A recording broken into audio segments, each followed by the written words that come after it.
Ladies and gentlemen, let me start by thanking you for being here tonight. Now, when y'all saw the title, How to Make Love to a Man, I know some of y'all raised an eyebrow. Some of you probably thought, oh, Lord, Steve about to get real grown tonight. But let me set this straight right now. This ain't just about what happens between the sheets. No, I'm talking about something way bigger. I'm talking about how to truly connect with a man's heart, his mind, his spirit, how to love him in a way that goes deeper than skin. Because anybody can give a man sex, but not everybody knows how to make love to his soul. That's the difference. See, making love to a man is not just physical. It's emotional, spiritual, mental. It's about how you speak to him, how you believe in him, how you lift him up when the world is tearing him down. It's about building a connection so strong that no storm, no trial, no test can shake it. That's what I want to talk to you about tonight. Now, let me warn you, I'm going to keep it real. I might make you laugh. I might make you uncomfortable, but I promise you, I might make you think, because if you really want to hold a man's attention, if you want his loyalty, his respect, and his forever, then you got to know these 7 keys, and once you master them, you won't just be the woman in his life. You'll be the woman he never wants to live without. So buckle up, 'cause tonight we going deep into the real art of love. Feed his dreams, not just his stomach. Now, ladies, let me say this first. I love a woman who can throw down in the kitchen. Don't get me wrong. You put a plate of fried chicken, some macaroni and cheese, and a slice of sweet potato pie in front of a man. He going to smile. He going to rub his stomach. He might even tell you he loves you right there at the table. But here's the thing, that's temporary. That's a full belly, not a full life. Because after the food is gone, after the plates are washed, that man's still got dreams inside him that he's starving to feed. And if you don't help feed those dreams, somebody else out there just might. See, men are dreamers by nature. From the time we're little boys, we want to be something, a ball player, a businessman, a star, a leader. But life has a way of knocking those dreams down. Bills pile up. Jobs don't pay enough. People tell us we ain't good enough. And let me tell you, when a man feels like his dream is dying, it kills his spirit. That's where you come in. You want to know how to make love to a man in a way that goes deeper than skin. Feed his dreams. Show him you believe in what he's chasing, even when the world laughs at him. Let me paint you a picture. A man comes home from work tired, beat down. He's been told no all day long. His boss don't respect him. His co-workers don't trust him. And the bills on the table are screaming louder than anything else. He sits down and his woman looks him in the eye and says, "Baby, I still believe in you. That business idea you told me about, I know you can make it happen. You got everything it takes." You know what happens right there. That man comes alive. You just put food in his soul. You gave him strength no plate of spaghetti could ever give. That's what I mean when I say feed his dreams. Ladies, let me tell you a secret. Men will fight lions, climb mountains, and run through walls when they know the woman they love believes in them. He might not tell you that out loud. Men ain't always good with words, but you can bet he feels it. Every man wants to look at his woman and know she's in his corner. You don't have to fix his problems. You don't have to have all the answers. Just be the voice that says, "I see your vision and I'm riding with you." Now, feeding his dreams don't mean blind support for nonsense. If he say he want to be the next Emma superstar and he's 47 with 2 bad knees, don't encourage that foolishness. What it does mean is that you listen. You take his real passion seriously, and you encourage him to grow. Maybe his dream is to write a book. Buy him a journal. Maybe he wants to start a business. Help him research. Maybe he's trying to move up at work. Remind him of his strengths, those little things. That's love making to his destiny. I once knew a woman who was married to a man everybody else called a failure. He couldn't hold a steady job, couldn't catch a break. But that woman never spoke against his dream of owning a business. She used to tell him, "Baby, one day your name going to be on the side of a building." Guess what? Years later, he started a company that grew beyond anything they imagined. You know, whose name was right there with hers, because she fed his dream when nobody else did. At the end of the day, ladies, it ain't enough to just feed a man's stomach. Anybody can do that. But when you feed his dreams, you feed his soul. And a man whose soul is fed, that man will give you the world. Don't compete, complete. Let me break this down real clear. A relationship is not a competition. You ain't supposed to be out there trying to outshine each other like you're on some reality TV show. This is not love and hip-hop. This is real life, and real love ain't about keeping score. It's not about who makes more money, who's got more degrees, or who's winning in the relationship. Real love is about completion, not competition. If you're trying to compete with your man, you ain't partners. You rivals, and baby, rivals don't build a home together. See, God designed men and women with different strengths, different gifts. You were never meant to cancel each other out. You were meant to fit together like puzzle pieces. Think about a puzzle. One piece got curves, the other got edges, but when you put him together, it makes the picture complete. Same thing in relationships. A man might have vision, but he might not have patience. You got patience, so you balance him out. You might have organization, he might have drive. Together, that's a powerful team. But when you compete, when you try to prove you don't need him, when you try to outdo him at every turn, you're tearing down the very thing you were supposed to build together. Now, ladies, let me tell you something men won't always admit. A man doesn't need his woman to compete with him. He needs her to complete him. He already out here competing all day long. Competing at work, competing to provide, competing just to be respected in this world. He don't want to come home and feel like he's in round 2 of the championship fight. Home should be the place where he lays his armor down, where he feels like finally I can rest 'cause my partner's got me. That's what completion feels like. Let me give you a story. I knew this couple once. The man was a big dreamer, always coming up with wild business ideas. Now his wife, she was grounded. She knew how to manage money. She was cautious. She asked the right questions. Now if she had competed with him, she would have said, "You don't know what you're doing.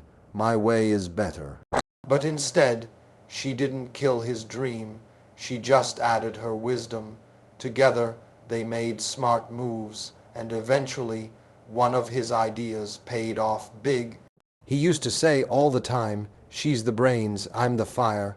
Alone, we'd crash together. We built something." That's completion. But on the other side, I've seen couples tear each other apart because they wanted to win against each other. She'd throw his failures in his face. He'd belittle her accomplishments just to feel bigger. That ain't love. That's ego wrestling, and let me tell you something about ego. It don't build families, it don't raise kids. It don't pay bills. All it does is leave two people exhausted, bitter, and alone. Ladies, don't mistake completion for weakness. Completion doesn't mean you don't shine. It means you shine in your lane and let him shine in his. See, the sun and the moon don't compete, and yet both light up the world in their own time. That's how it should be between you and your man. You bring your gifts, your talents, your strength, and instead of trying to prove who's better, you use it to cover his blind spots. He does the same for you. That's how you win together. At the end of the day, love is about partnership. You are not two people running separate races. You're a relay team. If he's holding the bait, your job is to cheer him on, not trip him up. When it's your turn to run, his job is to back you up, not try to outdo you. Completion says, we in this thing together. Competition says, I got to beat you. And if you trying to beat your partner, both of y'all already lost. So ladies, hear me well, don't compete complete. Your man doesn't need a rival at home. He needs a partner who fills in the cracks, who adds where he lacks, who builds where he struggles. You do that, and I promise you, he'll see you as more than just a woman. He'll see you as the reason his life is whole. Touch him without touching him. Ladies, let me tell you something powerful. You can touch a man without ever laying a hand on him.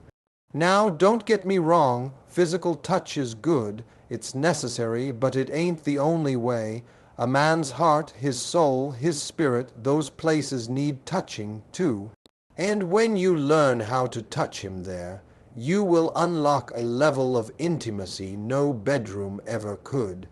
Touching him without touching him is about making him feel seen, valued, and wanted in ways that don't always require skin on skin. See, men walk around this world armored up. Every day they're told to be tough, to hide their feelings, to grind it out no matter what. And because of that, most men are starving for a safe space where they can just be vulnerable. That's where you come in.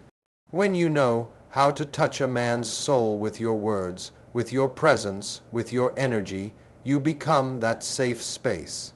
And I promise you, that's more powerful than any hug or kiss. It could be as simple as the way you greet him. He comes home tired, shoulders heavy, and instead of bombarding him with problems, you just smile and say, I'm glad you're here. That's a touch. It's the way you send him a text in the middle of the day thinking about you, proud of you. That's a touch.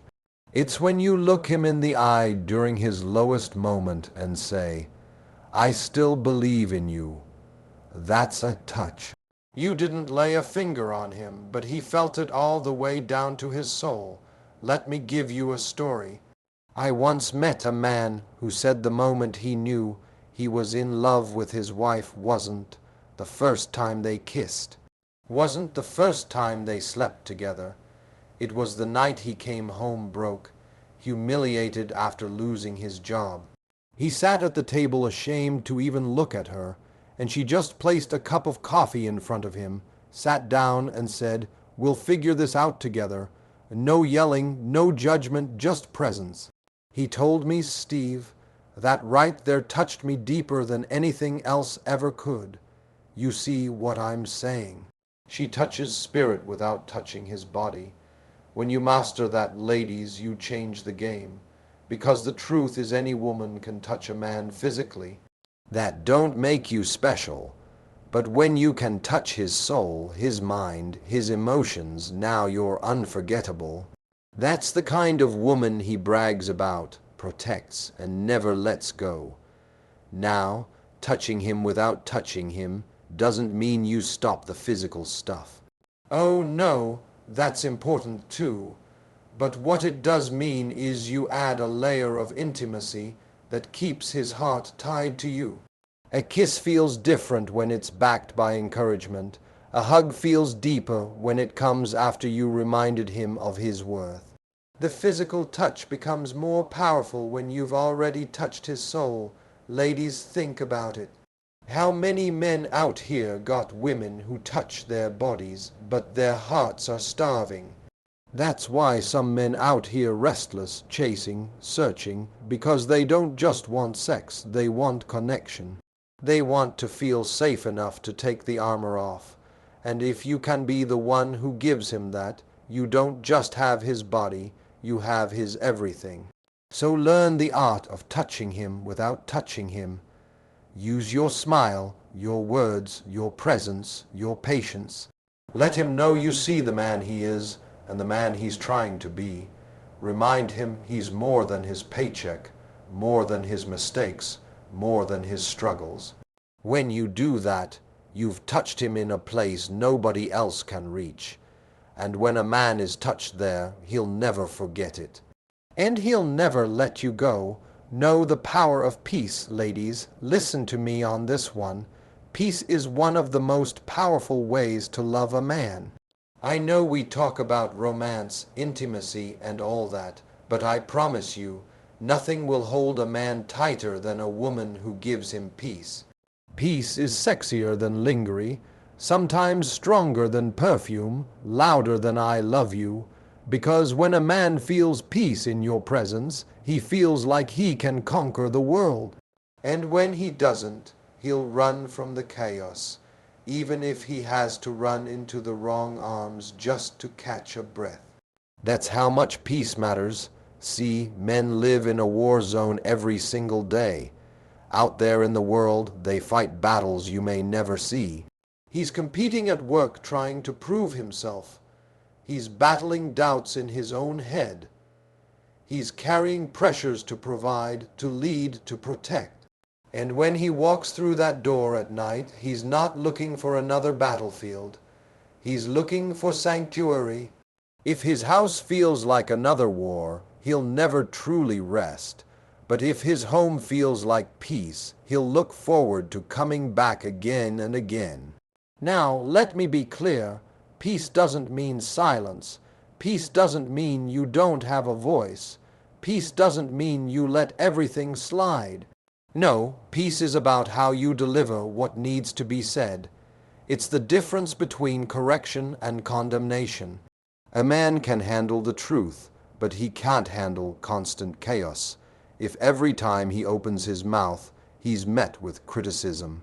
If every mistake is a fight, if every conversation is loud and sharp, eventually he'll stop listening. Not because he doesn't care, but because he can't find rest there. Imagine this.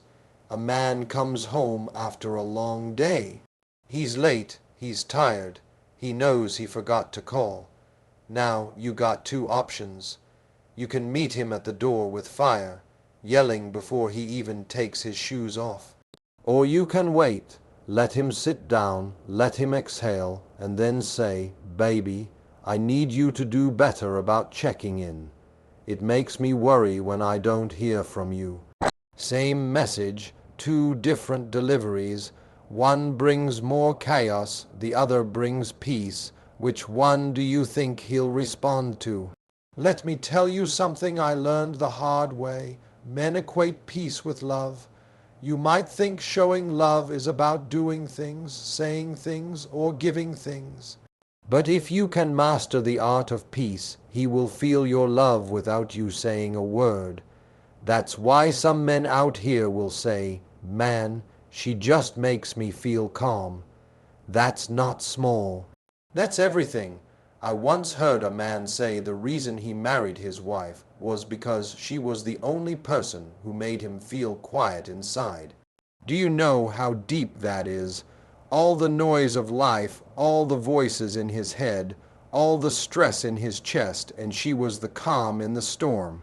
That's not just a wife, that's a safe heaven. Ladies, don't underestimate this. You don't have to buy peace at the store. You don't need a degree for it. You don't even need money. Peace is in your tone, your patience, your presence. It's in knowing when to speak and when to just sit with him in silence. It's in creating an environment where he feels respected, not attacked. You give a man that and he'll protect you, provide for you, and cherish you because you gave him what nobody else could wrest. So hear me, know the power of peace. It's not weakness, it's strength. It doesn't make you less, it makes you unforgettable. Because when a man finds peace in you, he's already found everything he needs. Keep the mystery alive, ladies. Let me hit you with some truth. Men love mystery. I don't mean sneaky. I don't mean shady. I mean that sense of surprise, that spark that I never quite know what she's going to do next. But I know I'm going to like it. That's what keeps a man intrigued. Too many relationships get stale because the mystery dies.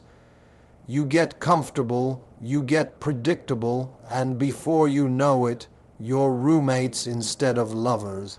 But when you keep the mystery alive, you keep the excitement alive.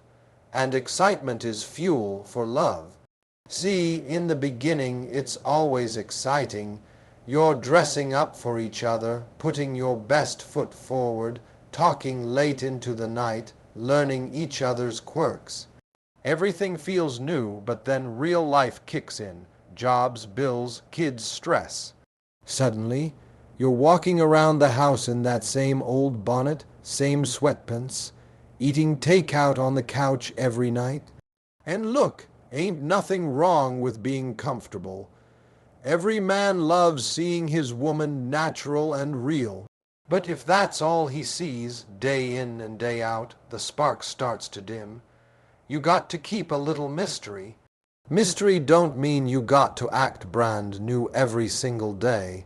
It means you keep evolving, keep surprising, keep bringing new energy, switch it up sometimes.